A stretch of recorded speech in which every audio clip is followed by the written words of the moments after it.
Aquí, pues esta se va a evaluar la distancia que hay entre el reflejo central corneal y el margen palpebral superior. Entonces ya una distancia refleja marginal normal es de alrededor de 4 milímetros. Cuando se diagnostica como ptosis mínima o leve es cuando es de alrededor de 2 milímetros.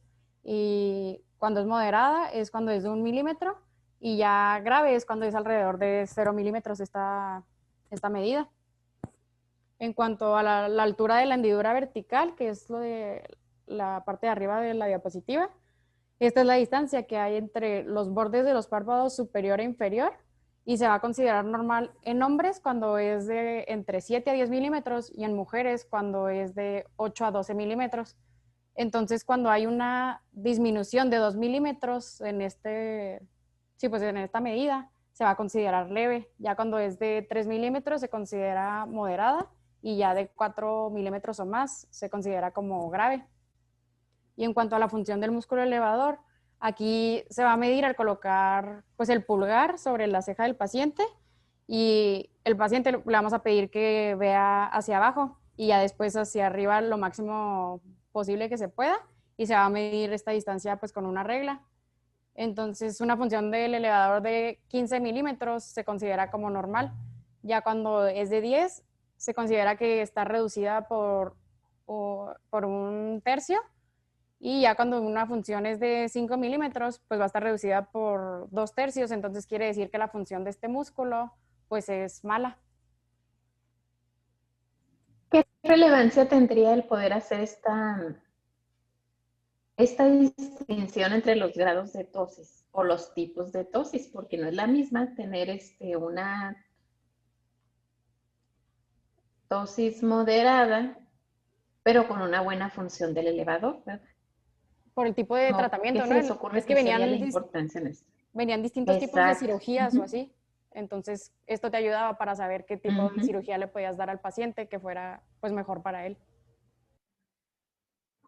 Exactamente, porque no, la tosis no siempre va a ser la misma causa, ¿verdad? Entonces, necesitamos saber en base a la exploración cuál es la falla para poderla resolver. Muy bien.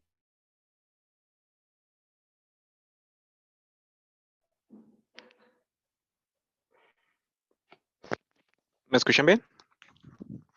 Sí. Bueno, vamos a continuar con todo el aparato lagrimal. En el aparato lagrimal, como nos lo mencionó la doctora, pues el sistema de drenaje lagrimal se va a componer de los puntos lagrimales, los conductillos, el saco lagrimal, así como el conducto nasolagrimal. Y pues es una parte importante dentro del aparato lagrimal, son las glándulas lagrimales y las glándulas accesorias, que principalmente nos mencionaba la de Krauss y la de Wolfring. En cuanto a la glándula lagrimal, pues esta va a estar ubicada en la fosa lagrimal, que se encuentra en el cuadrante superolateral de la órbita, y pues va a secretar un mayor volumen de la capa secretora, bueno, de la capa ¿cómo se llama? Pues sí, de la película lagrimal. Tiene una forma de almendra y está dividido como por astas por la aponeurosis del músculo elevador, y esta pues lo va a dividir en dos, que va a ser el lóbulo mayor, que es orbitario, y el lóbulo menor, que es palpebral. Este, Nos mencionaban sí que los conductos de los lóbulos se van a anastomosar y estos con el lóbulo temporal, y pues van a terminar drenando en el fondo del saco temporal superior. En cuanto a las glándulas accesorias, pues principalmente, como les dije, Krauss y Wolfring. Nos mencionaba que en cuanto a la masa va a equivaler a una décima parte de lo de la glándula lagrimal, son muy pequeñas en comparación, y también van a ser conocidas como secretores basales, y pues estas secreciones, bueno, nos mencionaba que en sí con las glándulas accesorias solamente vamos a poder conservar la salud corneal.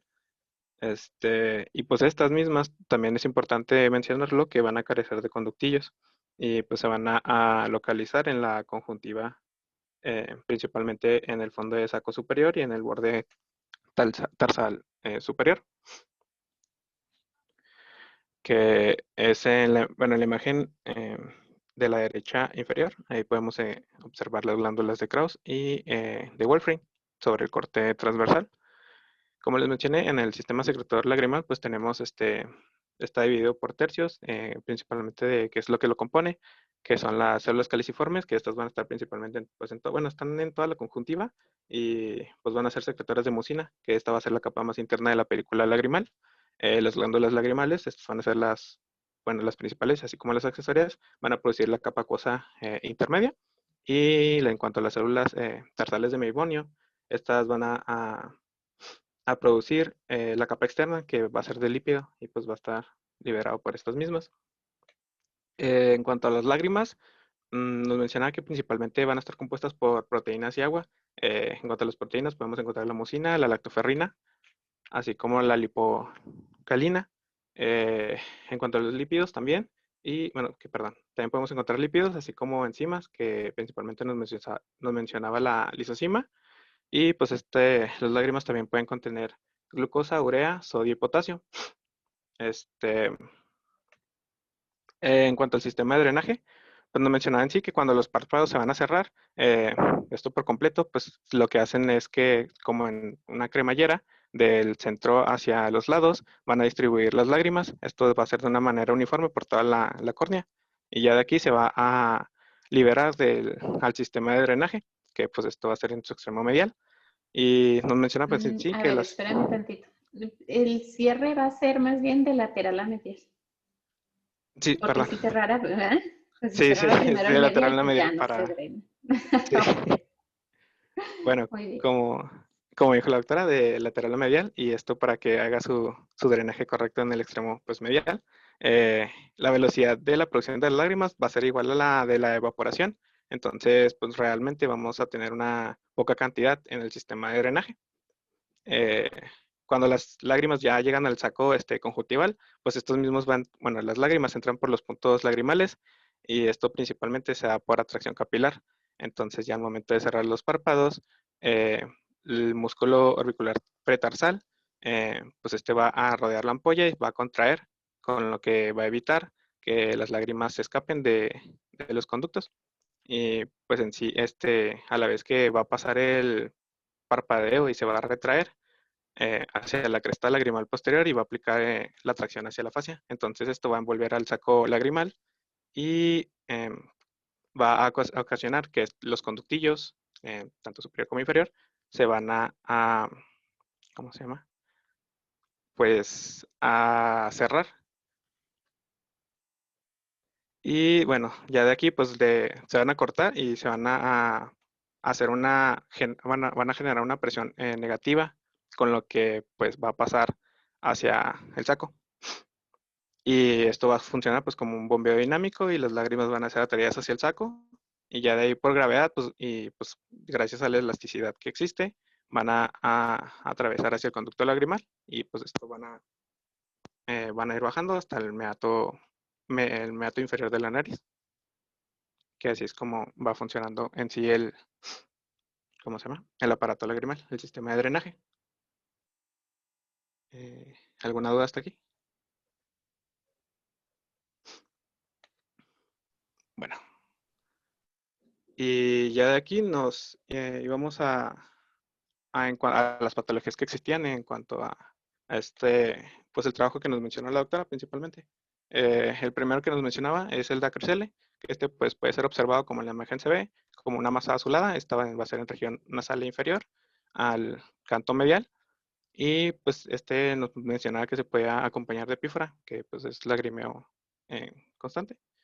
Y normalmente nos mencionaba que iba a estar asociada a una obstrucción congénita de la válvula de Rosenmüller, que es básicamente la primera saliendo de los conductillos. Eh, bueno, en mi trabajo creo que aquí sí había un error, pero nos mencionaba que cuando se presentaba podíamos hacer una descompresión mediante un mensaje digital o sondaje, pero mencionaba la doctora que esto no se hacía en casos que fueran congénitos. Y pues también se podía utilizar la draqueoplastía o la draqueocistostomía, perdón. En cuanto al diagnóstico diferencial, tenemos el hemangioma y el quiste dermoide. De hecho, cuando busqué imágenes y vi el hemangioma, realmente sí se parece bastante. O sea, así a simple vista, sí lo puedes llegar a confundir fácilmente.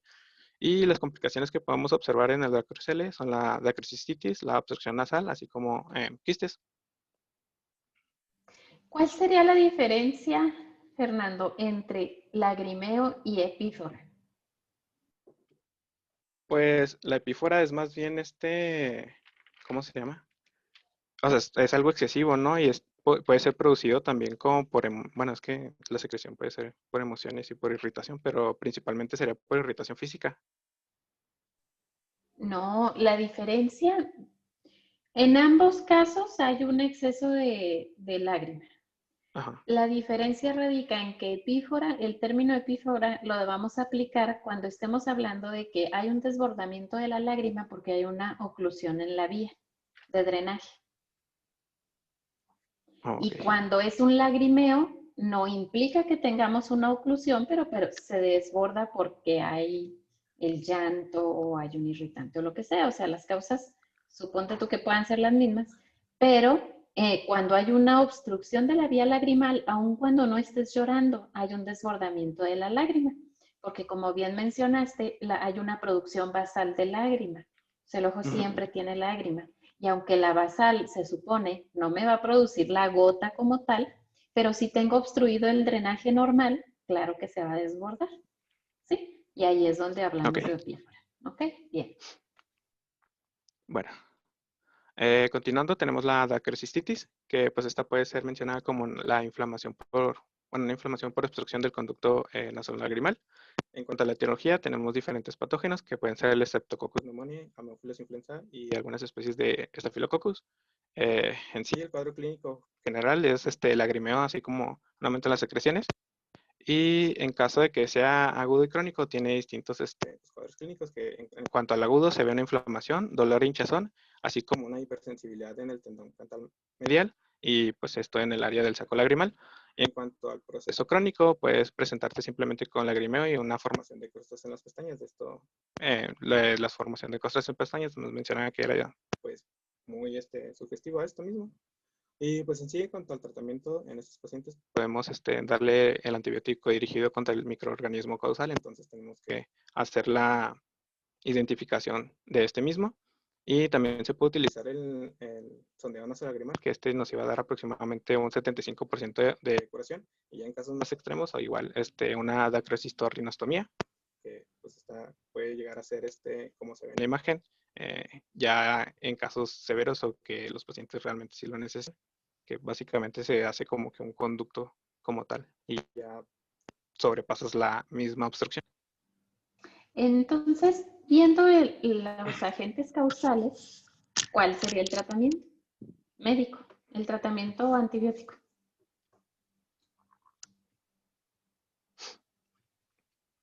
Porque no son padecimientos Pues, que tengamos que empezar a esperar a tener un cultivo y demás. O sea, pudiéramos tomar realmente una muestra, pero de forma habitual no se hace, a menos de que haya una renuencia al tratamiento. O sea, si das tratamiento con el antibiótico que ya de base sabemos por los agentes causales que nos va a funcionar, pero no hay una adecuada respuesta, pues valdría la pena hacer un cultivo, pero no es como lo habitual.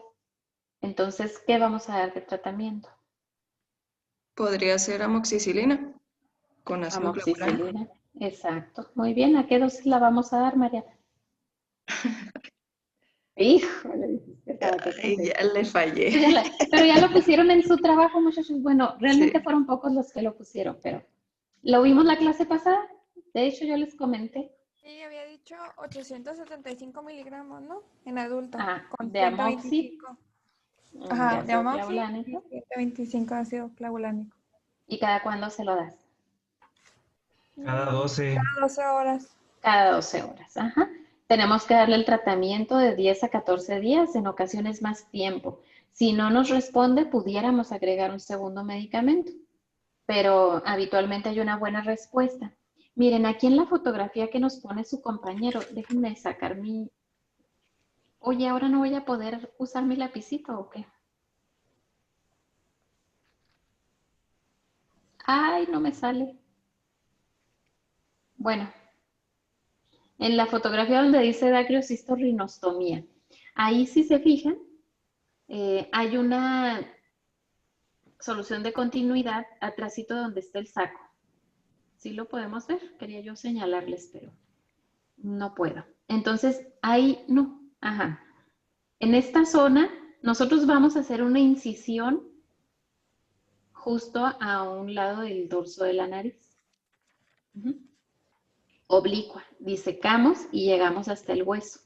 Entonces, después vamos a trepanar un poquito ese hueso, el que viene siendo la cresta lagrimal, para llegar al saco. Abrimos una porción del saco, que es donde se ve que pasan esos como hilitos, y vamos a hacer un orificio hacia los huesos de la nariz. Entonces, la dacriocistorrinostomía se basa en hacer una comunicación del saco lagrimal hacia la cavidad nasal. Pero en este caso particular está hecha también junto con una dacriointubación. Se está poniendo un tubo de Silastic, que es este que ven. El tubo de Silastic viene montado en unas sondas que se llaman sondas de Baumann y son como si fueran dos estiletes metálicos con punta roma.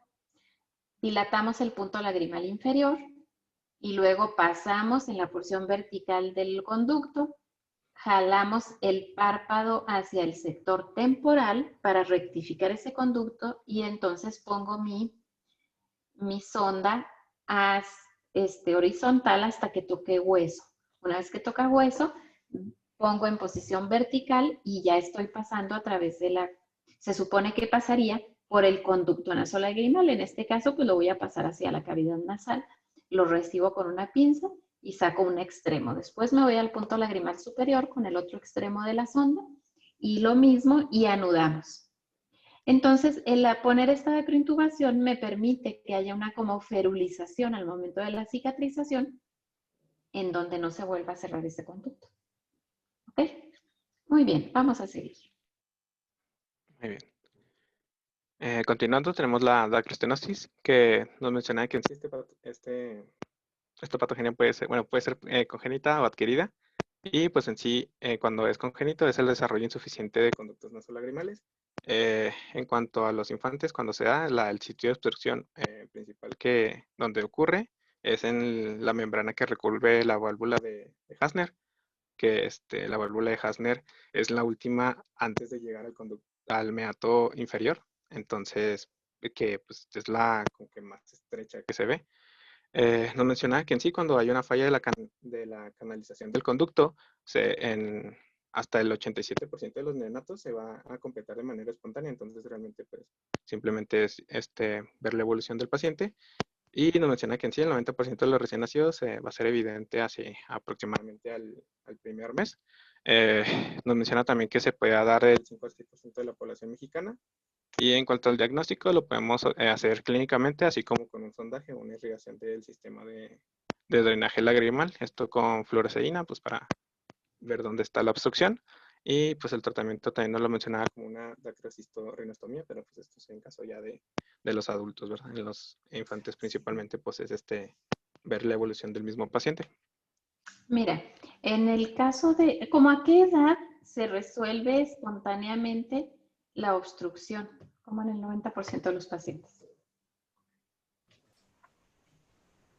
Alrededor de los 6 meses. No me acuerdo, A creo los 6 que meses. 6 meses, algo así.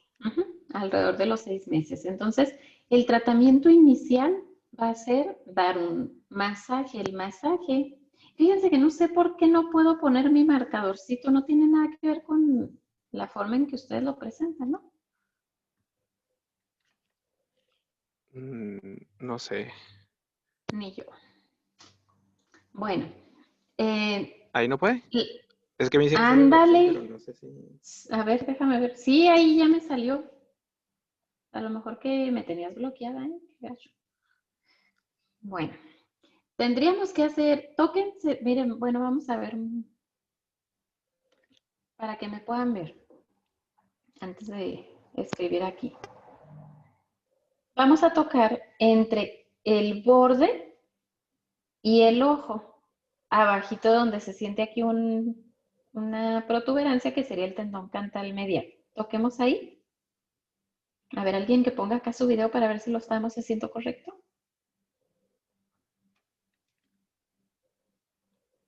Entonces ahí no vamos a nosotros tocar el saco lagrimal, obviamente, pues no lo tenemos repleto de lágrimas ni de nada. Pero si se fijan, no estoy presionando hacia el ojo, estoy presionando como rumbo a la cavidad ósea, ¿sí? Si nosotros hacemos compresión en un bebé en esa zona, justo en esta zona, el material que esté ahí recolectado se va a drenar inmediatamente. Entonces, esa sería una forma diagnóstica. Si el niño entró sin llorar, porque a veces el mismo llanto hace que se salga la secreción.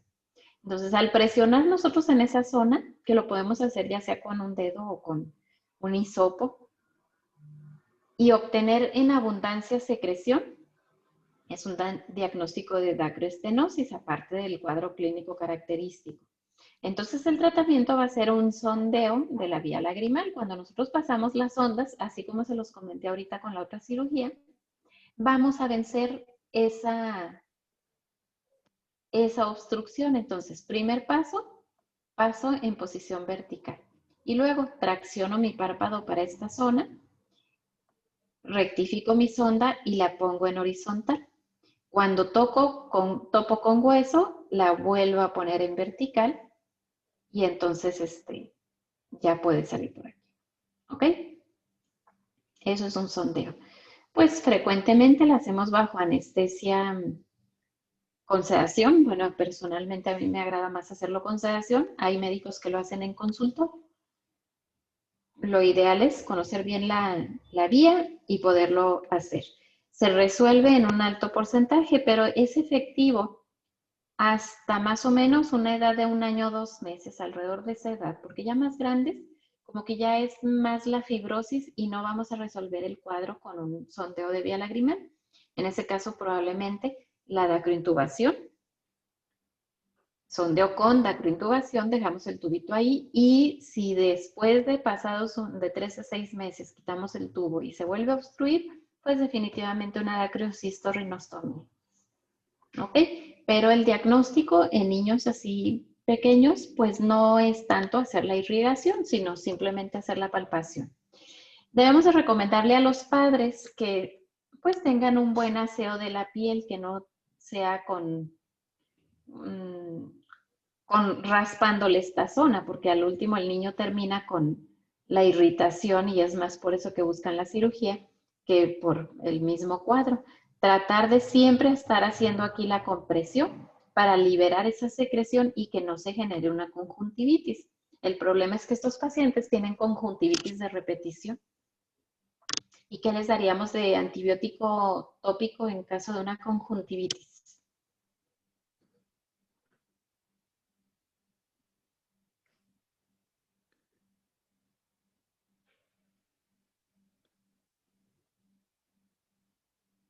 ¿Un antibiótico tópico? ¿Un antibiótico en gotas, muchachos? A ver.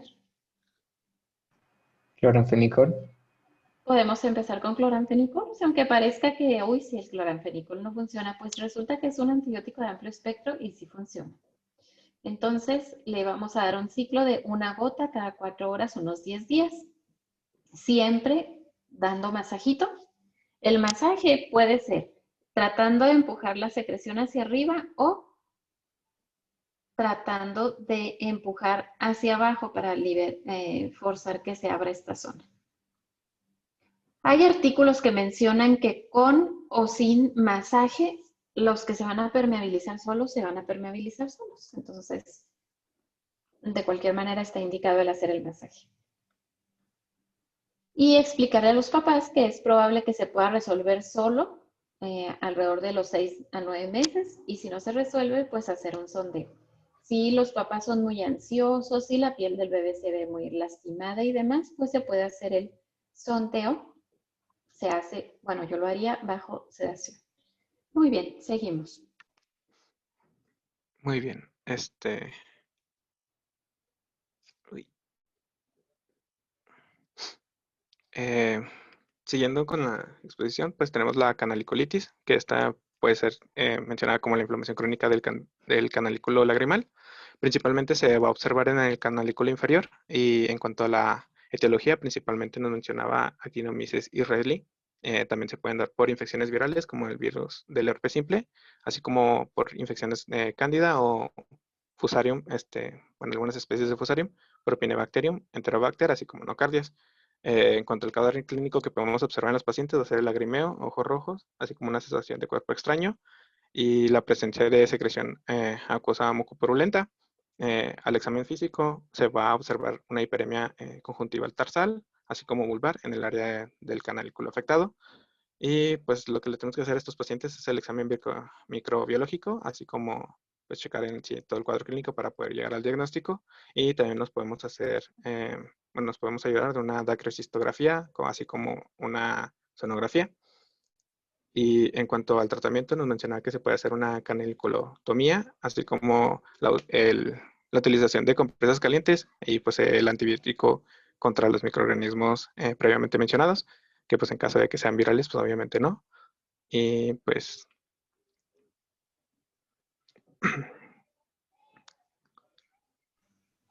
Muy bien, sigue. muy bien. Por Pero último, espérame. Y entonces no darías nada de medicamentos. Sí, hay que dar un en infección antiinflamatorio. viral no, pero en los otros sí. Pues hay que dar un antibiótico con antiinflamatorio. Eso sí.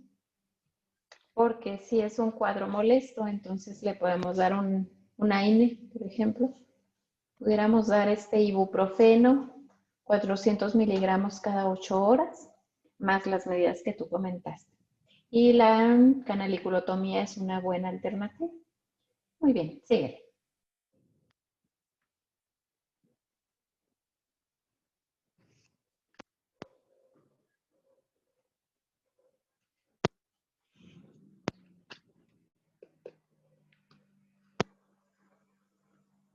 Ya no te oímos. Juanito, Hablando, Cruz.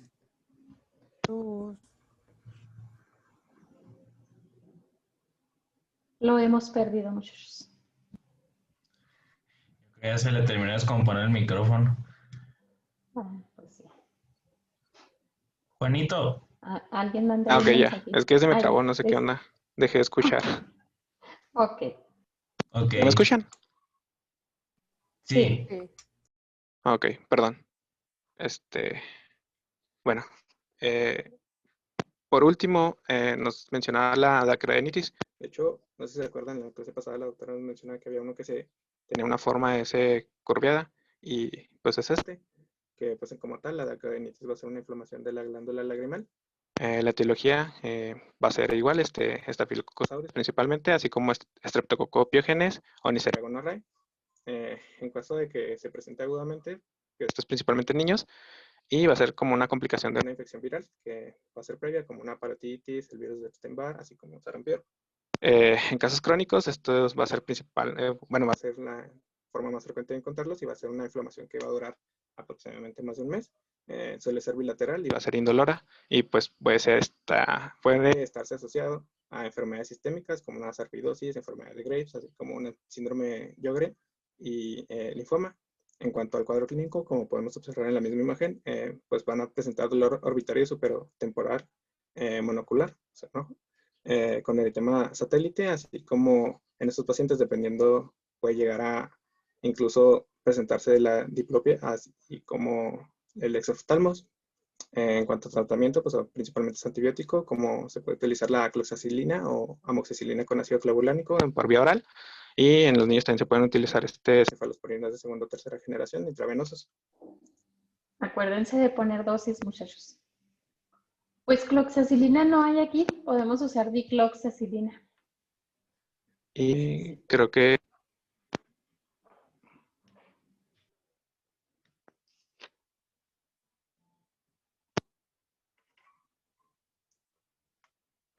Ya no te oímos otra vez.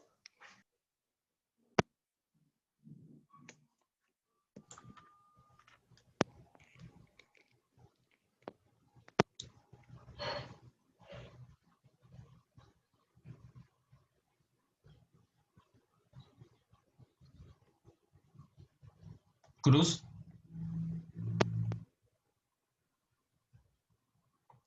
¿Y era lo último, Hachibe, o le faltaba? Sí, ya. Nada más que se le volvió a trabar. No sé por qué. Ok, bueno, voy a terminar su compartir pantalla. Sí, para que puedan los demás, no sé. Listo. ¿Dudas hasta ahorita, muchachos? No, doctora. Ok, podemos seguir.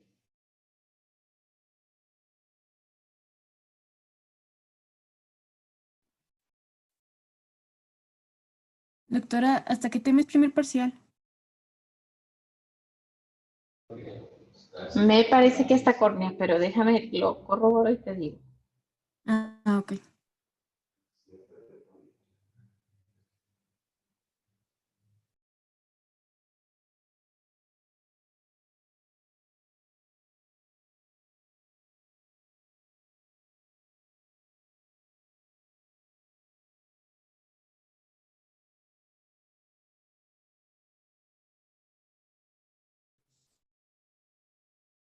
¿Me escuchan bien? Sí, Sí, Ok. Bueno, mi nombre es Sala Molina. Yo soy originario de Cuauhtémoc y tengo 27 años. Mm, ¿Qué más tenía que decir? Porque estudié medicina, creo. sí, señor. Sí, la especialidad. Bueno, decidí estudiar medicina porque pues fue lo que siempre me llamó la atención. Realmente como que no había otra carrera que me fuera afín o que yo sintiera que me fuera a llenar. Pues como hasta ahorita lo he hecho la medicina. Y en cuanto a la especialidad, pues hay varias cosas que me gustan de momento, pero pues como ya han dicho varios de mis compañeros, yo creo que ya hasta que uno llega al internado es donde realmente puede ver uno qué sí le gusta y qué no.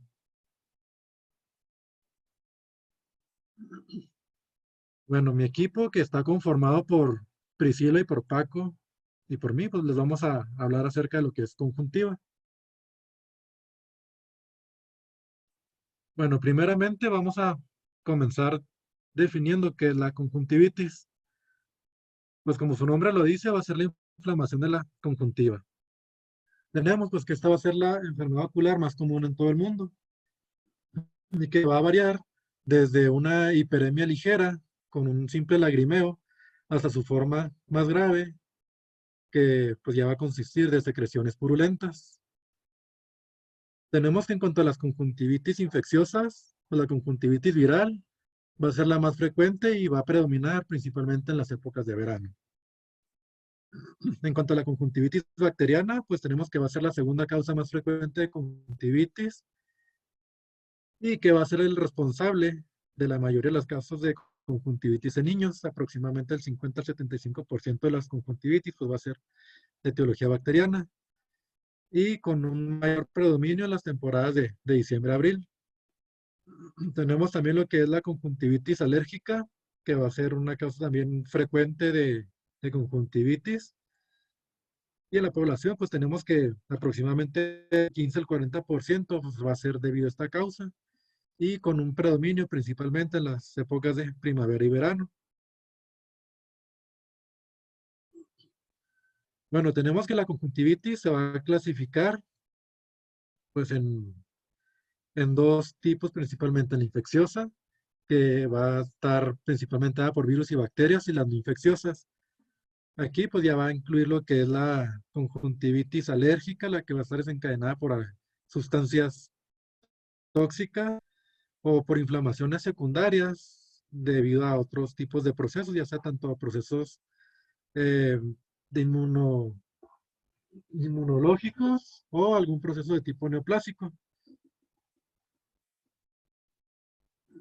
Bueno, en esta tablita, pues viene como que resumido así a grandes rasgos los principales etiologías según pues el tipo de infección que se presenta en las bacterianas, que pues más adelante les vamos a ir viendo, que se va a dividir tanto en hiperaguda, aguda, subaguda y crónica y en tipos raros. Y pues aquí también va a entrar las infecciones por clamidias, las infecciones parasitarias, por reacciones inmunológicas virales o riquecias, pues que más adelante les vamos a ir hablando más a detalle de todo esto. Solamente les quise poner la tablita como a modo general. En cuanto a los síntomas, tenemos que pues las conjuntivitis se van a caracterizar por ciertos signos y síntomas pues que van a ser pues específicos de este tipo de patologías. Los más comunes, los más importantes, pues van a ser tanto la sensación de cuerpo extraño, la sensación de ardor en el ojo, comezón, picazón. En algunos casos se puede llegar a desarrollar fotofobias pues leves, así nos mencionaba el libro. Bueno, en el caso de la sensación de cuerpo extraño, la sensación de ardor y hinchazón, por lo general van a estar desencadenados por hipertrofia papilar. En el caso del dolor, va a ser más indicativo que va a ser una patología con afectación corneal. No sé si quedó claro este punto. Entonces, existe una tríada clásica. Si quieres, pásate a la siguiente. ¿De la siguiente o la Ah, anterior? no. Bueno, ahí estamos bien. No, en la que estabas. Existe una tríada clásica de síntomas que me van a decir o me van a hacer pensar que es una conjuntivitis. Secreción, sensación de cuerpo extraño y ojo rojo. Cuando tengamos estos tres entre signos y síntomas, hay que pensar como primera opción en una conjuntivitis. Una conjuntivitis pura no tiene lesión corneal, por lo tanto no hay dolor. ¿Ok? La sensación de cuerpo extraño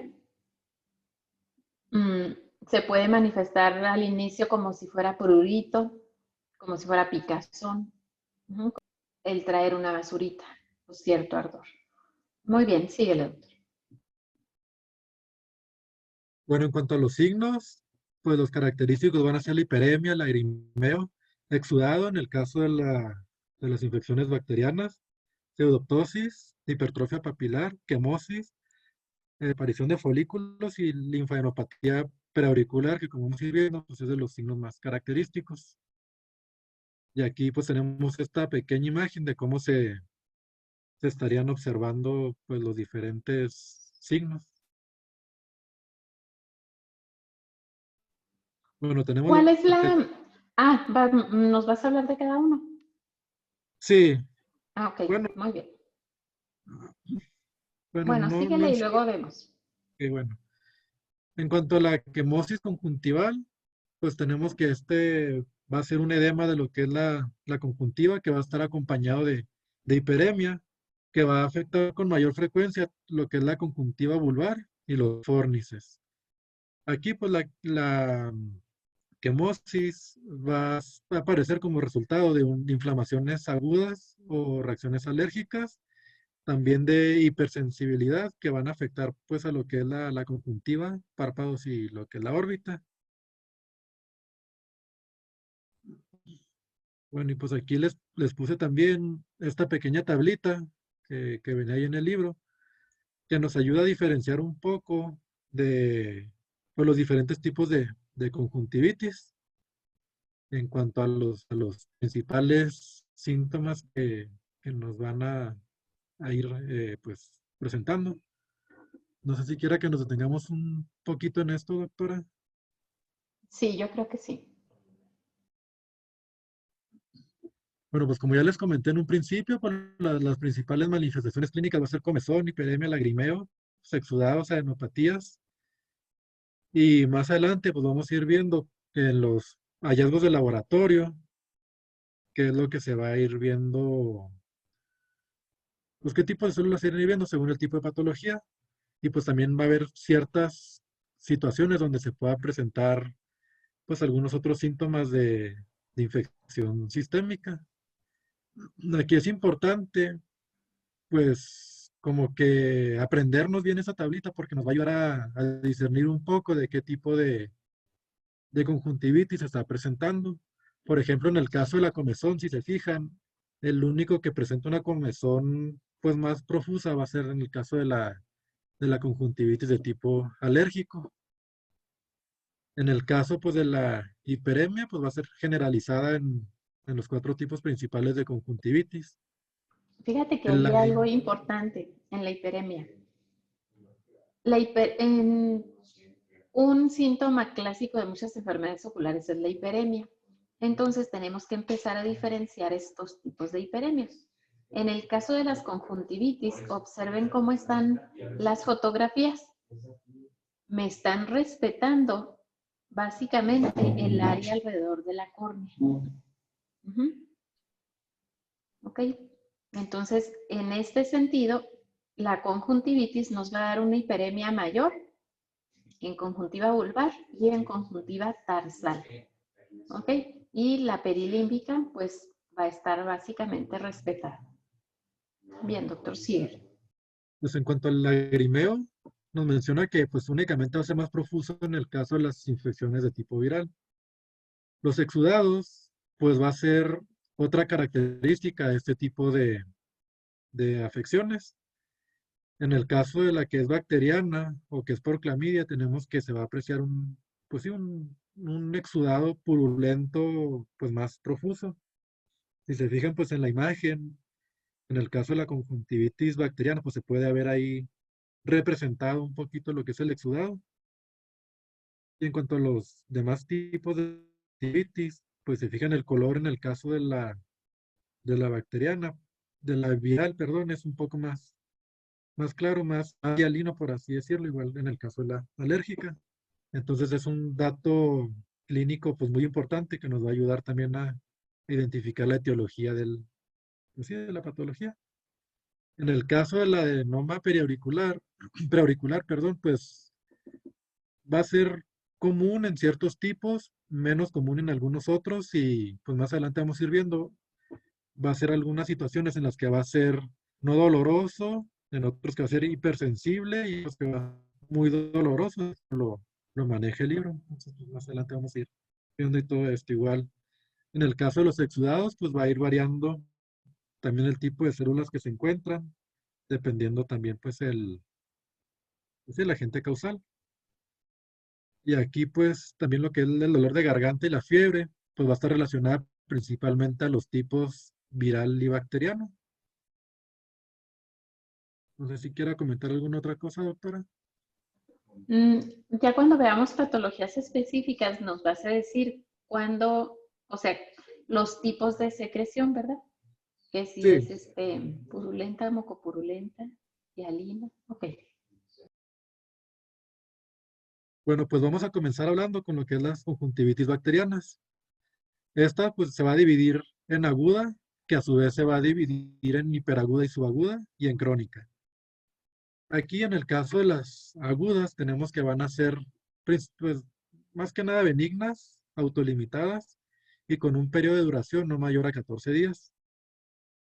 Aquí pues una característica en el caso de las hiperagudas es que van a ser purulentas y los principales agentes causales van a ser pues, la Neisseria gonorrea, Neisseria cocci, Neisseria meningitidis. Y en el caso de las conjuntivitis mucopurulentas agudas, pues va a ser principalmente la catarral, pues que más adelante vamos a ir viendo en qué consiste cada una. En cuanto a las conjuntivitis bacterianas crónicas, pues tenemos que va a ser secundaria, principalmente alguna enfermedad, los párpados o alguna obstrucción en el conducto nasolagrimal. Así a grandes rasgos, pues las manifestaciones clínicas van a ser que se va a caracterizar por irritación y congestión, que en su mayoría van a ser bilaterales. Se va a presentar un exudado purulento y los párpados pues van a tener una consistencia pegajosa. Nos menciona que principalmente al despertar es cuando van a ser más manifiestos estos síntomas. Y en algunas ocasiones se va a presentar también edema palpebral. Sí, en estas imágenes, pues sí se llega a apreciar un poquito lo que es el edema. Bueno, en el caso de la imagen de abajo, pues es muy evidente el edema.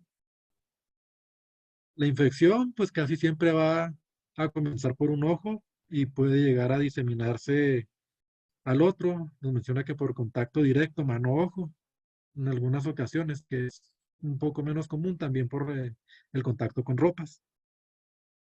Y también, pues el contagio puede ser por contacto directo de una persona a otra Y pues como ya les comenté, pues con la ropa, contacto con ropa sucia. Bueno, en cuanto a las manifestaciones clínicas, en cuanto a la bacteriana hiperaguda, como ya les mencioné, pues los agentes causales van a ser pues, los diferentes tipos de Neisseриas. Esta se va a caracterizar por un exudado purulento profuso. En el caso de la mucopurulenta aguda, tenemos que los principales agentes causales va a ser Streptococcus pneumoniae para climas templados. En climas cálidos, pues va a predominar lo que es Haemophilus aegyptus. En este tipo de conjuntivitis se le va a denominar también ojo rosa, debido pues a la, pues, ya como se puede apreciar en la imagen, el color característico de este tipo de conjuntivitis. Nos menciona que se va a caracterizar por la aparición aguda de hiperemia conjuntival y a diferencia de la anterior, pues la cantidad de exudado va a ser un poco más moderada, no como en la anterior que va a ser pues más profusa.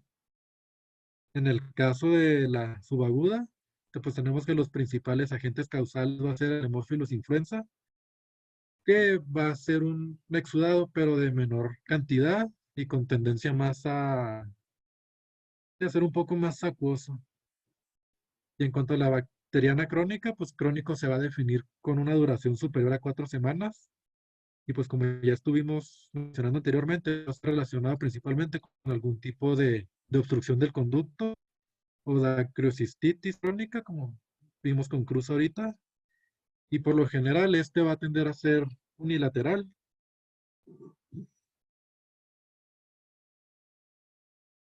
Bueno, en cuanto a los hallazgos de laboratorio, tenemos que los principales métodos de diagnóstico pues, va a ser raspado pues, de la conjuntiva, obviamente.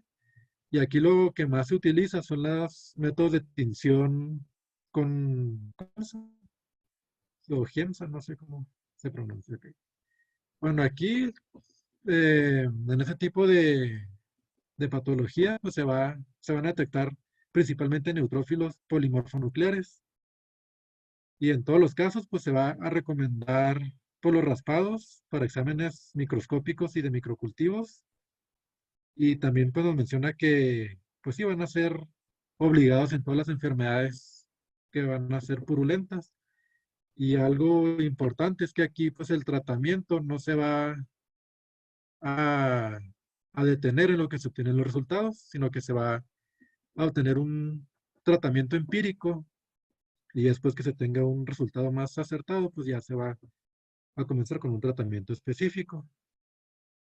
En cuanto al tratamiento de las conjuntivitis agudas, pues tenemos que los principales agentes causales van a ser lo que es el Staphylococcus aureus, el epidermidis, el Haemophilus influenza, Streptococcus pneumoniae, el Streptococcus viridans y Moracella catarrhalis.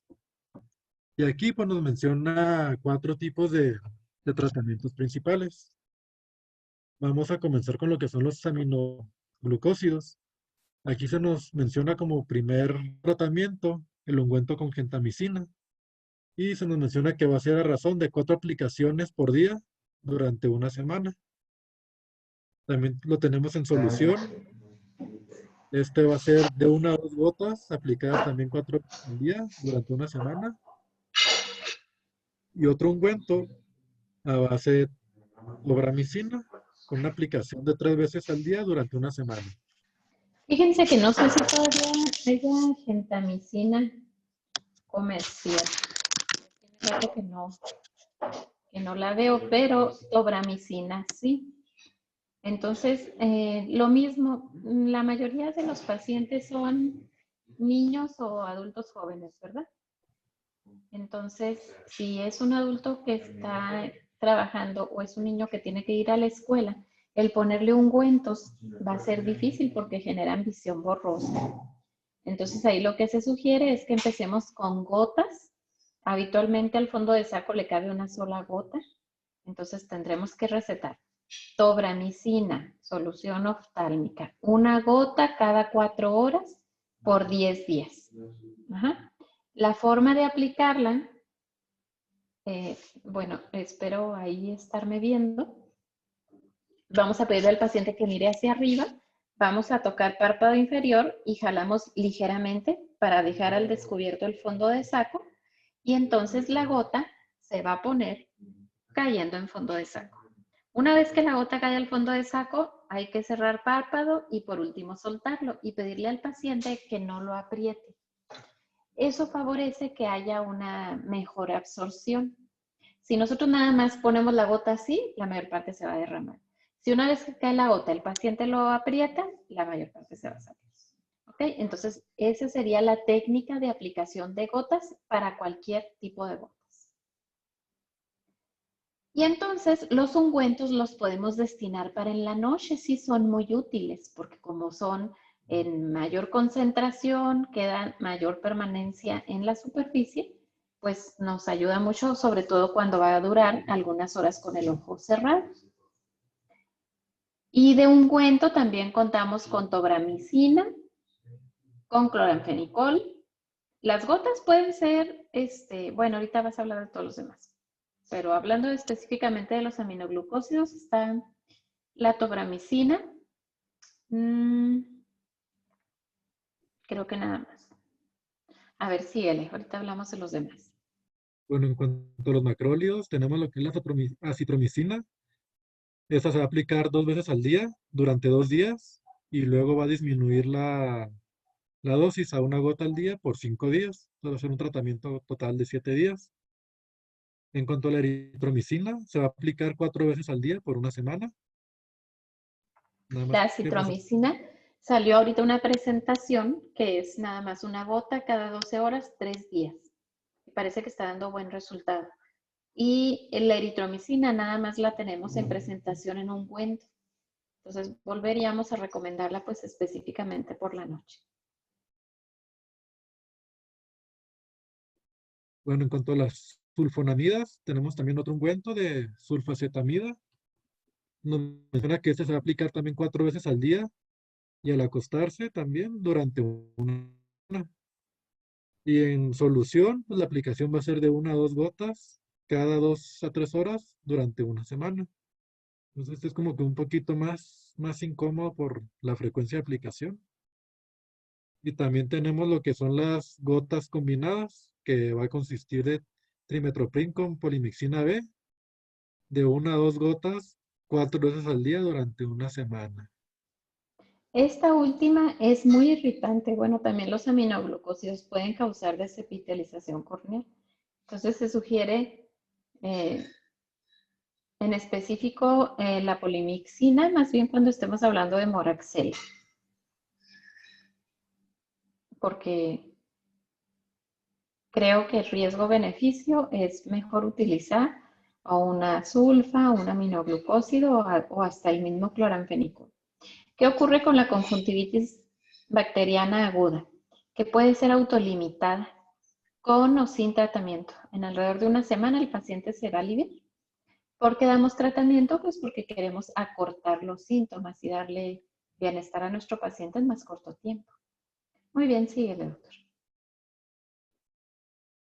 Bueno, en cuanto al tratamiento de la conjuntivitis hiperaguda, pues este va a variar un poquito. Cuando la tinción de Gram pues nos dé resultado para diplococos Gram negativos, pues se debe iniciar la terapia inmediatamente y debe ser tanto tópica como sistémica. Y aquí pues el tipo de tratamiento va a variar en base a la afectación corneal que presente el paciente. Como primer estadio se nos menciona que si no hay una afectación corneal, una sola dosis de humo de ceftriaxona, pues nos menciona que por lo general va a ser suficiente. Si hay afectación corneal, nos menciona que se va a requerir un curso de 5 días de 1 a 2 gramos diarios de ceftriaxona parenteral. Y en caso de que la conjuntivitis pues, sea mucopurulenta y en caso que haya afección a otras estructuras adyacentes, el saco conjuntival debe irrigarse con solución salina tanto como sea necesario para remover pues todas las secreciones que traiga el paciente por ahí. Pues me imagino que aquí el tratamiento pues va a ser igual, de ceftriaxona por 5 días de 1 a 2 gramos diarios. No muy específica la bibliografía con esta última parte, doctora. Así es. En cuanto a lo que mencionas de la irrigación, pues se trata de quitar la secreción. Cuando nosotros tenemos mucha secreción en fondos de saco, la hiperaguda, hagan de cuenta que se queda unos minutos el paciente con ojos cerrados y se vuelve a llenar de secreción. Entonces, el aplicar medicamentos en una superficie de puro detritus, pues no nos va a servir. Tenemos que quitar secreciones y luego aplicar medicamentos. Si el caso de la conjuntivitis hiperaguda fuera en un niño, en un recién nacido, ¿cuál sería la conducta?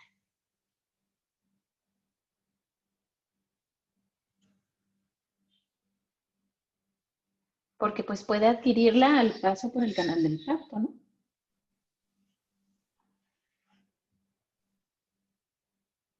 La mayoría de las veces va a ser hospitalizado porque resulta que puede haber lisis corneal. Así de agresiva es esta conjuntivitis. Entonces, cuando son recién nacidos, lo ideal es hospitalizarlos. En adultos, pues no, se les puede estar poniendo su antibiótico intramuscular. Ok, muy bien, síguele. Bueno, en cuanto a la evolución y pronóstico, pues como ya estuvimos mencionando ahorita, en el caso de la aguda, pues casi siempre es autolimitada y con una resolución espontánea en un periodo aproximado de 10 a 14 días. Y como mencionó la doctora anteriormente, si se trata con antibiótico adecuado, se puede reducir el periodo de curación a un aproximado de 3 días. Aquí pues vamos a tener dos excepciones, que va a ser las conjuntivitis que van a ser causadas por estafilococos y por gonococos. En el caso de los estafilococos, pues puede progresar a blefaroconjuntivitis y pasar a una fase crónica. Y en el caso del gonococo, pues nos puede generar una perforación corneal y una endoftalmitis. Aquí pues es importante tratar adecuadamente el gonococo, ya que pues la conjuntiva puede ser un método de entrada para este tipo de bacterias y puede desencadenar en cuadros más graves, con ya sea que desencadenen unas meningitis o en el peor de los casos una septicemia.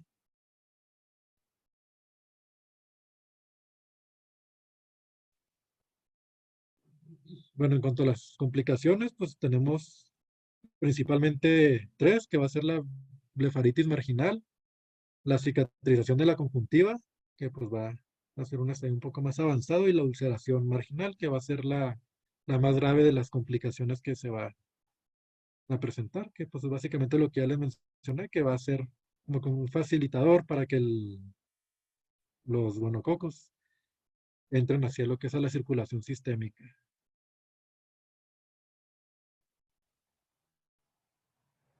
Tenemos lo que va a ser también lo que es la conjuntivitis por clamidia. Aquí pues nos mencionaba varias patologías, bueno, comenzando por lo que es el tracoma. Tenemos que el tracoma pues va a ser endémico de regiones con pocas condiciones higiénicas. Y pues sí, va a ser una patología que nos puede llegar a causar ceguera y va a ser pues endémica de ciertas regiones de África y algunas partes de Asia, entre los aborígenes australianos y el noreste de Brasil. Pues sí, va a estar básicamente relacionado con condiciones de pobreza, donde no hay agua potable y un saneamiento inadecuado. Tenemos otra variante que va a ser el tracoma, que es una forma más leve que no causa ceguera, que va a ser endémico de algunas regiones de América Latina e islas del Pacífico. En cuanto a las manifestaciones clínicas, se va a manifestar principalmente por conjuntivitis, que en la niñez pues va a ser un proceso crónico que va a progresar a una posterior cicatrización de la conjuntiva. En niños pues nos menciona que es de tipo insidioso, y en los adultos va a tener una presentación aguda o subaguda. En cuanto a los signos y síntomas comunes para ambos tipos de tracoma, pues va a consistir en un lagrimeo, pues ya va a ser leve o moderado, una fotofobia leve, dolor, exudado, edema en los párpados, quemosis de las conjuntivas, hiperemia, hipertrofia papilar, folículos tarsales y de limbo, y un ganglio preauricular que va a ser pues sensible. Tenemos también pues, lo que es el tracoma establecido. Aquí nos menciona que también puede estar asociado a lo que es una queratitis de epitelial superior, queratitis subepitelial, paño y folículos en el limbo superior. En el caso de que se presenten los folículos en el limbo superior, pues se van a apreciar también restos de cicatrices que van a ser patonomónicos, pues de este tipo de patología. Y a esos se le van a denominar cavidades de Hebert, pues que van a ser pequeñas cavidades que van a estar recubiertas de epitelio en lo que es la unión limbocorneal. Y la OMS nos menciona que va a haber una clasificación y se va a clasificar en 5 estadios, dependiendo pues la afectación que haya. El primer estadio pues se va a denominar como TF. Nos menciona que va a haber 5 más folículos en la conjuntiva palpebral superior. El estadio TI pues se va a caracterizar ya por una infiltración difusa e hipertrofia papilar.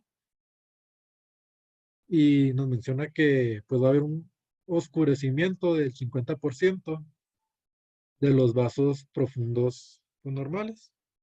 Tenemos el estadio TS, que pues ya se va a caracterizar por cicatrización conjuntival. El estadio TT, que ya va a hacer manifiesto lo que es la triquiasis o el entropión. Y el estadio CO, que ya es donde empieza a haber opacidad de la córnea, que pues, es el estadio pues, ya más grave de los 5. Bueno, en cuanto a los hallazgos de laboratorio, tenemos que los cuerpos de inclusión de clamidia pues, van a ser frecuentes en los raspados y, pues como ya mencionamos, van a ser teñidos por el método de Giemsa. Nos menciona también que pues, hay otro tipo de estudios que están disponibles, como son fluorescentes para anticuerpos y estudios enzimáticos. Nos menciona que pues es en países pues ya más desarrollados, lo que son las pruebas de PCR han llegado a sustituir lo que son las tinciones por GEMS. Básicamente es como se va a estar diagnosticando por laboratorio. En cuanto a las complicaciones y secuelas, pues como ya mencioné ahorita, va a ser característico la triquiasis y el entropión. Y aquí pues hay que saber que no es lo mismo. La triquiasis se va a caracterizar por un crecimiento de pestañas en un lugar donde habitualmente no deben de crecer. Y el entropión es que va a haber una involución de lo que es, pues sí, el párpado y pues sí, las mismas pestañas son las que van a estar lesionando lo que es la córnea, que esto nos va a conducir ya sea a alguna ulceración o cicatrización de la misma. Entonces va a ser necesario que podamos diferenciar entre triquiasis y distriquiasis. ¿Ok? Eso lo vamos a hacer para la siguiente vez que platiquemos. Y también necesitamos diferenciar entre una reacción de papilas y una reacción de folículos, porque ahorita, si se fijaron, hay una clasificación en donde básicamente folículos, pero después ya presentamos papilas. Cuando hablamos de conjuntivitis bacteriana, principalmente papilas. Cuando hablamos de conjuntivitis viral, principalmente folículos. ¿Sí? Entonces eso, si no lo vemos ahorita más adelante, hay que aclararlo en la siguiente. Otra de las complicaciones pues, va a ser la ptosis, la obstrucción del conducto nasolagrimal y la diacrocistitis, pues por la misma obstrucción del conducto. Bueno, en cuanto al tratamiento, vamos a tener varios tipos de tratamientos entre los que vamos a poder pues, elegir. El primero que se nos menciona son las tetraciclinas a dosis de 1 a 1.5 gramos por día, divididas en 4 dosis por 3 a 4 semanas. Tenemos también la doxiciclina, 100 miligramos orales 2 veces al día por 3 semanas. Eritromicina, 1 gramo por día, vía oral, dividido en 4 dosis, también por un periodo de 3 a 4 semanas.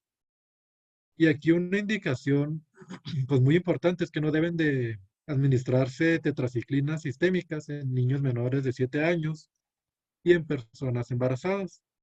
Aquí es importante saber porque las tetraciclinas pues van a afectar lo que son las placas epifisiarias de los huesos pues del feto, y en los niños pues puede llegar a generar un manchado color amarillento pues de lo que son los huesos, que va a ser pues más notorio en los dientes. Por estas razones que no se recomiendan tetraciclinas en niños.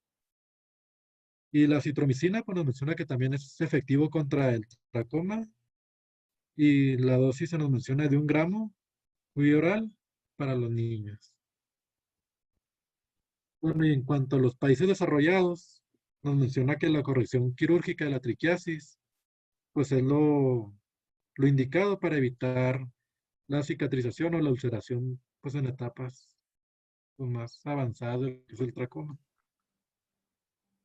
No sé si quieren- Nos mencionaste la línea de Arlt. Ahorita que hablamos de la cicatrización conjuntival. Fíjate que no me fijé. Regrésate tantito.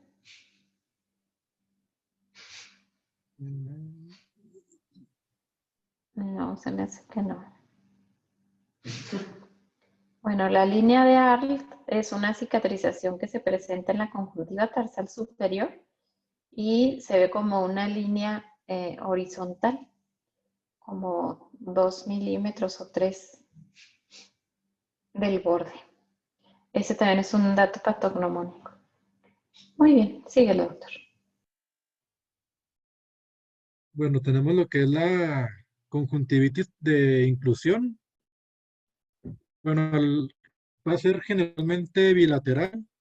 Va a ocurrir en personas jóvenes sexualmente activas. Nos menciona que pues la clamidia, pues como ya sabemos, pues, va a afectarnos tanto a la uretra en hombres como al cuello uterino en las mujeres. La transmisión, pues a los ojos en adultos, va a haber principalmente por contacto mano-ojo, pues desconfectación de ese tipo, pues en los recién nacidos a través del paso por el canal del parto. En cuanto a las manifestaciones clínicas, pues tenemos que principalmente pues, va a tener una aparición ya sea aguda o subaguda. Es común que el paciente pues se queje de rubicundez, pseudoptosis y exudado, como ya mencionamos anteriormente, que va a ser más prominente o más notorio por las mañanas. En recién nacidos puede presentar una conjuntivitis papilar que pues va a ser va a ser moderada la cantidad de exudado. Y en el caso de los hiperagudos se va a presentar pseudomembranas que pueden llegar a conducir a cicatrizaciones en caso de que se compliquen. Y en adultos, pues tenemos que nos va a afectar principalmente lo que es la conjuntiva tarsal y se van a apreciar lo que son papilas y folículos.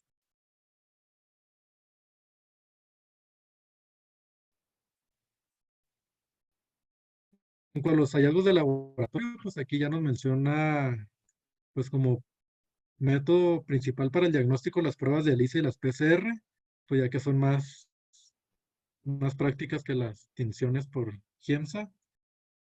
Aquí pues tenemos que los principales agentes causales va a ser clamidia trachomatis de los serotipos de la D a la K, y en raras ocasiones nos menciona que se puede llegar a aislar el serotipo B. Y algo aquí importante es que este tipo de pruebas pues no van a ser muy útiles en niños, por lo cual para ellos se va a preferir los anticuerpos IgM, que va a ser pues más práctica para ellos.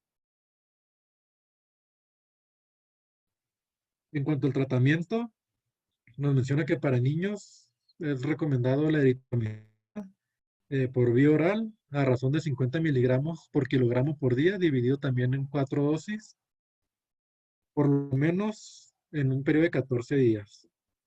Y para adultos tenemos lo que es la doxiciclina a razón de 100 miligramos orales 2 veces por día por 7 días, eritromicina 2 gramos por día por 7 días y acitromicina 1 gramo como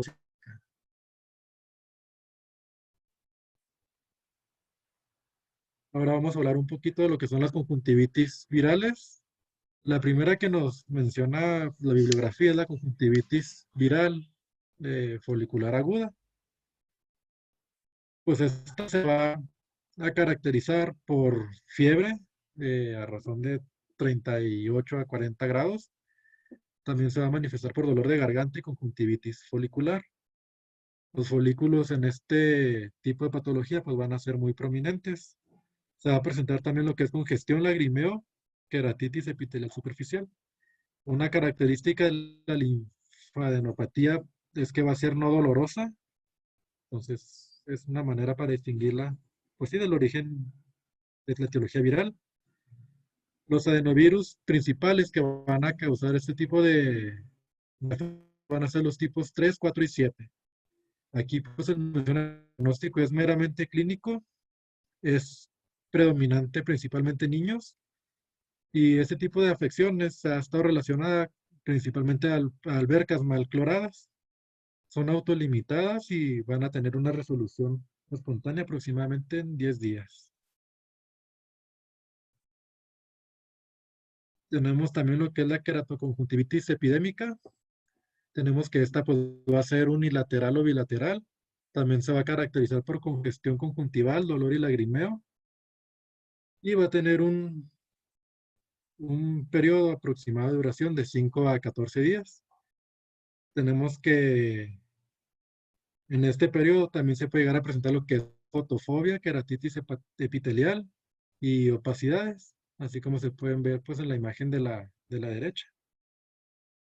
Aquí una característica del ganglio preauricular es que va a ser hipersensible. También se va a presentar lo que es edema palpebral, quemosis e hiperemia de la conjuntiva. Otra característica es que se puede llegar a presentar hemorragia y folículos conjuntivales en un periodo, pues ya sea en las primeras 48 horas de la. Se puede llegar también a presentar pseudomembranas o membranas que pueden llegarse a complicar con cicatrices o sin blefarón. ¿Te acuerdas cuál era la diferencia entre membranas y pseudomembranas?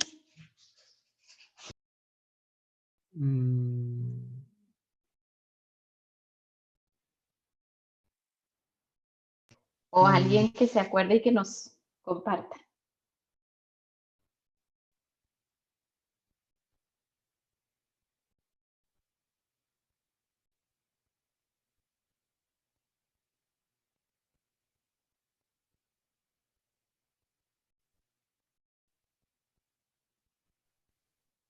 No, de plano nadie.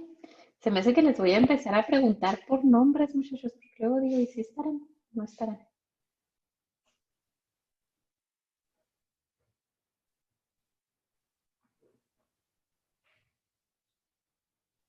Ambos son tejido,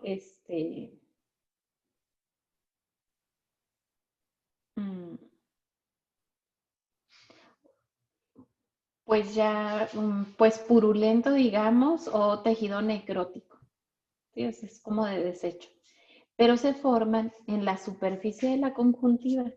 La diferencia de estas va a ser detritus, quería decir detritus. La diferencia de estos va a ser qué tan fijos están hacia la conjuntiva. La pseudomembrana la podemos, si nosotros tocáramos, por ejemplo, aquí en la fotografía que tienes, ahí tiene una membrana, ¿no? Entonces no sé si es membrana o pseudomembrana.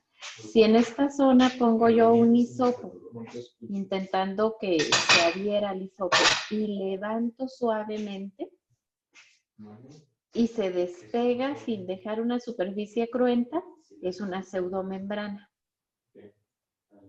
Y una membrana no va a ser tan sencillo de retirarla. Tendría yo que tomarla pues de forma mejor o tal vez raspar un poquito. Y entonces cuando la levanto, la superficie de la conjuntiva se queda cruenta. Entonces esa es la diferencia de unas y otras. ¿Qué relevancia tiene? Pues que las membranas, como no son tan invasivas, las pseudomembranas, como no son tan invasivas, pueden probablemente no dejarme una cicatriz, pero las membranas, si no tengo el tratamiento adecuado, va a dejar una cicatrización con un acortamiento en la conjuntiva. Muy bien, sigamos. Sí, pues la membrana ahí es la que afecta al estroma, ¿verdad? Exactamente. Bueno, y tenemos que en el caso de este tipo de queratoconjuntivitis, pues los principales agentes infecciosos que nos lo van a desencadenar es el adenovirus de la variedad 8, 19, 29 y 37. Igual que el anterior, pues no existe un tratamiento específico para esta patología. Nos menciona que las compresas frías o las lágrimas artificiales pues pueden ayudar con lo que es la sintomatología. Y en el caso de que el paciente presente una sobreinfección, pues están recomendados los antibióticos, pues en base a la gente que esté ahí afectándonos. Tenemos también lo que es la queratoconjuntivitis por herpes simple. Tenemos que este nos va a desencadenar lo que es una congestión principalmente unilateral. Puede haber irritación, exudado mucopurulento. Bueno, exudado mucoso, así lo menciona. Dolor y fotofobia también. Puede llegar a presentar el paciente una queratitis. Una característica es que va a presentar úlceras y pueden ser tanto únicas como múltiples.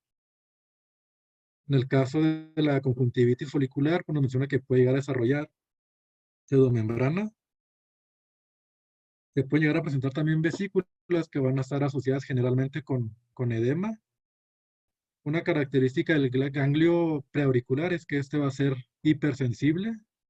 Si se fijan, pues conforme hemos ido progresando, pues las características del ganglio han sido pues diferentes. Entonces esto también nos puede ayudar a lo que es el diagnóstico. En el caso de la conjuntivitis folicular, nos menciona que en los hallazgos de laboratorio van a predominar principalmente las células mononucleares, y en el caso de la conjuntivitis pseudomembranosa, pues van a predominar las células polimorfonucleares. Va a tener una duración aproximada de 2 a 3 semanas, y para la mayoría de los casos, el tipo 1 del herpes simple es el que va a estar desencadenando pues esta etiología, con excepción de los recién nacidos, donde va a ser predominante el tipo 2.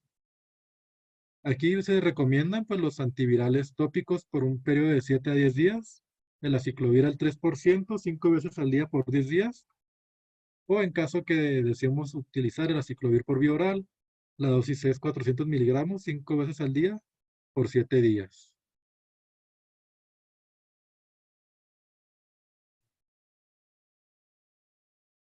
Tenemos también lo que es la conjuntivitis por enfermedad de Newcastle. Esta se va a caracterizar también de igual manera por ardor, comezón, dolor lagrimal y visión borrosa. Esta va a ser epidémica también y va a estar asociado principalmente a aves infectadas, que son las que van a estar transmitiendo al humano. Y nos menciona que los principales afectados van a ser los veterinarios, ya que ellos son los que están en contacto directo con animales o personas que ayuden en sí a veterinarios. Y se va a caracterizar por quemosis, un ganglio preauricular también, y folículos en ambos párpados, y pues tampoco existe un tratamiento específico. Tenemos lo que es la conjuntivitis hemorrágica aguda. Esta va a estar desencadenada por el enterovirus de serotipo 70 y el cocraxivirus tipo A24. En este caso, pues la incubación va a ser de 8 a 48 horas y va a tener una evolución de 5 a 7 días. De igual manera, pues el paciente va a presentar dolor, fotofobia, sensación de cuerpo extraño, lágrima abundante, es decir, lo que ya hemos estado mencionando, y hemorragias subconjuntivales difusas. Entonces, como que el dato característico, pues, sí, su mismo nombre lo dice. Y aquí la transmisión, pues, va a ser por contacto directo de persona a persona.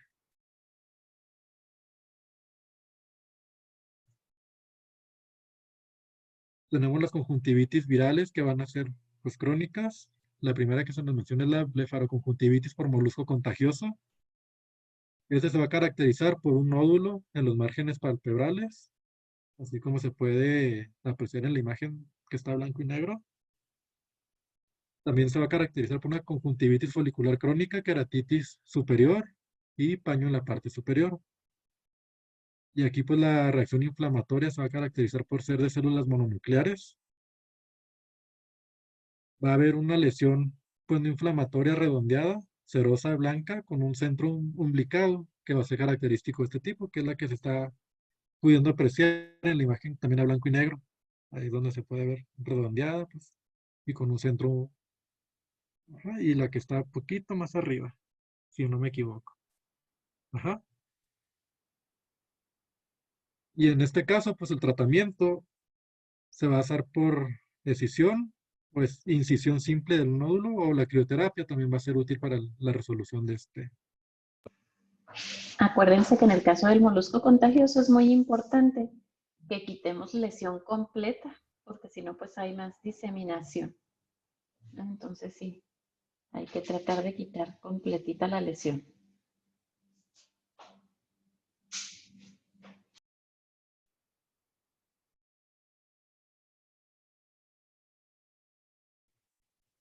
Tenemos también lo que es la beflaroconjuntivitis por varicela zoster. Pues como ya sabemos, el virus de la varicela pues va a ser una reactivación del virus como tal. Se va a caracterizar por una conjuntivitis hiperémica e infiltrativa. Va a haber pues la erupción vesicular característica de lo que es la varicela zoster. Y pues va a seguir el dermatomo de la rama oftálmica del nervio trigémino. Como ya sabemos, pues se va a manifestar así, en base a los dermatomos. Pues el paciente va a presentar folículos, pseudomembranas y vesículas que van a ser pues transitorias. El ganglio preauricular va a ser de característica dolorosa y por lo general las lesiones van a dejar cicatriz. Y aquí el tratamiento pues va a ser aciclovir 800 miligramos vía oral 5 veces al día o famciclovir 500 miligramos 3 veces al día o valaciclovir 1 gramo 3 veces al día, y en cualquiera de los 3 casos pues el tratamiento va a ser con una duración de 7 a 14 días. Aquí tengo yo una duda, doctora. ¿En qué se basan para decidir si el tratamiento es de 7 o es de 14 días? En el cuadro clínico, dependiendo de la evolución de tu paciente. Se suspende el tratamiento una vez que ya no tienes ninguna lesión activa. Y para que ninguna lesión esté activa, deben de estar todas ya en fase de costra. Muy bien. Tenemos también lo que es la queratoconjuntivitis por sarampión, pues que este se va a caracterizar por enantema. La conjuntiva va a tener un aspecto vidrioso. Tenemos un dato característico que va a ser el signo de Meyer, que va a ser un edema en el pliegue semilunar. Pues las manchas de Koplik en la conjuntiva y carúncula también van a ser, pues, característicos. En pacientes inmunocompetentes se nos menciona que son muy pocas o nulas las complicaciones que puedan llegar a presentarse, las secuelas. Y también, pues, este tipo de sintomatología puede estar relacionada con el herpes virus, con el Streptococcus pneumoniae y el Haemophilus influenza. Nos menciona que estos pues, también nos pueden llegar a desencadenar lo que es una conjuntivitis purulenta con ulceración corneal y con pérdida pues, de la visión en estadios graves. Y pues vamos a seguir con conjuntivitis por riquecias. ¿Quiere que le sigamos, doctora? Pues no sé, ¿hasta qué horas tenemos oportunidad hoy, Marco? A las 4, doctora, porque tenemos clase de psicología. Ah, no, pues entonces aquí nos despedimos.